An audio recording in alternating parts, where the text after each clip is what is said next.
बात करते हैं दिल्ली के चुनावी दंगल की, जहां हिंदू मुस्लिम की एंट्री हो गई। बीजेपी ने जैसे ही करावल नगर से कपिल मिश्रा को मैदान में उतारा, भाईजान की पार्टी ने इस पर ऐतराज जताया और कपिल मिश्रा को दिल्ली दंगों का मास्टरमाइंड तक करार दे दिया। फिर मोर्चा बीजेपी ने संभाला। एआईएमआईएम को आतंकियों और दंगाइयों को सपोर्ट करने वाली पार्टी बताया, लेकिन कपिल मिश्रा पर सवाल खड़े करने वाली एआईएमआईएम पहले ही 2 दंगाइयों को दिल्ली की लड़ाई में उतार चुकी है और तीसरे दंगाई को टिकट देने पर विचार कर रही है। दिल्ली का घमासान, अब हिंदू मुसलमान। दिल्ली चुनाव, दंगाइयों पर तनाव। 23 फरवरी 2020 को पूर्वोत्तर दिल्ली में दंगों की आग भड़क उठी थी। सांप्रदायिक हिंसा में 53 से अधिक लोगों की मौत हो गई और 200 से ज्यादा लोग घायल हो गए थे। बीजेपी नेता कपिल मिश्रा ने पुलिस को इलाके में सड़कों को बंद कर रहे सीए विरोधी प्रदर्शनों को हटाने के लिए एक अल्टीमेटम जारी किया। सीए का विरोध करने वालों के खिलाफ मौजपुर चौक पर इकट्ठा होने को कहा था। इसे एक उकसावे वाली घटना के रूप में रिपोर्ट किया गया था। हालांकि इस दंगे में कपिल मिश्रा का नाम कहीं नहीं आया था, मगर जैसे ही बीजेपी ने कपिल मिश्रा को दिल्ली के करावल नगर से उम्मीदवार बनाया, विरोधी हमलावर हो गए। खासकर ओवैसी की पार्टी एआईएमआईएम के निशाने पर कपिल मिश्रा आ गए। एआईएमआईएम के दिल्ली प्रदेश अध्यक्ष शोएब जमई ने तो कपिल मिश्रा को दिल्ली दंगों का मास्टरमाइंड तक कह दिया। साथ ही बीजेपी पर दिल्ली में फिर से दंगे कराने की कोशिश का भी आरोप लगाया।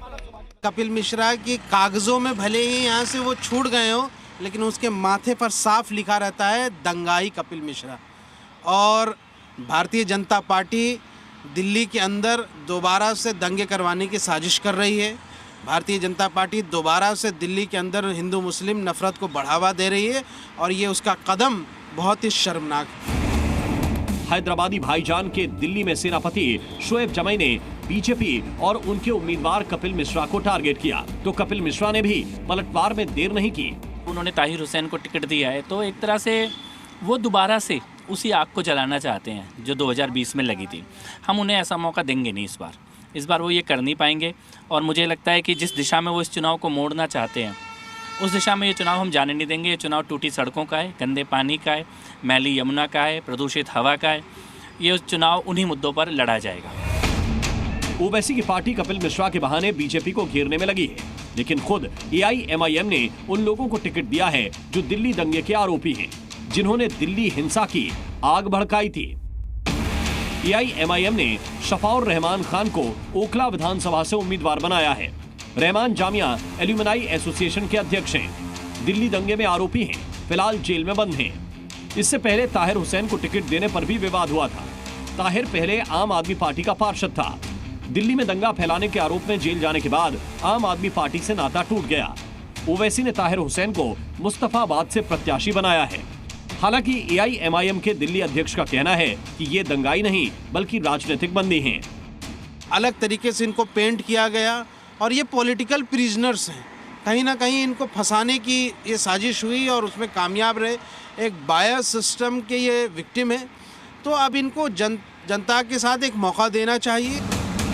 ओवैसी की पार्टी 2 दंगाइयों को तो उम्मीदवार बना ही चुकी है। सूत्रों के मुताबिक अब शाहरुख पठान को भी प्रत्याशी बना सकती है। शाहरुख पठान ने दिल्ली में 2020 दंगों के दौरान मौजपुर इलाके में भीड़ पर गोली चलाई थी। उसके बाद पुलिस के हेड कांस्टेबल पर पिस्टल तान दी थी और फिर भीड़ का फायदा उठाकर भाग गया। फिलहाल जेल में है। ओवैसी की पार्टी तो बीजेपी को घेर ही रही है। कांग्रेस भी कपिल मिश्रा को लेकर हमलावर है। भाई, भाजपा की हमेशा कोशिश रहती है कि डिवाइड एंड रूल करें और धर्म, जाति, मजहब, भाषा के ऊपर लोगों को विभाजित करें और वोट बटोरें। 2020 में दंगा हुआ था साहब, हम 2025 में हैं। किसी न्यायालय में कोई ओवैसी, कोई ताहिर हुसैन, कोई कांग्रेस और ये जो दिल्ली में बैठी हुई सरकार, इसके वकील, कोई तो खड़े होके कहते हैं ना कि कपिल मिश्रा का भी कोई हाथ था दंगे में।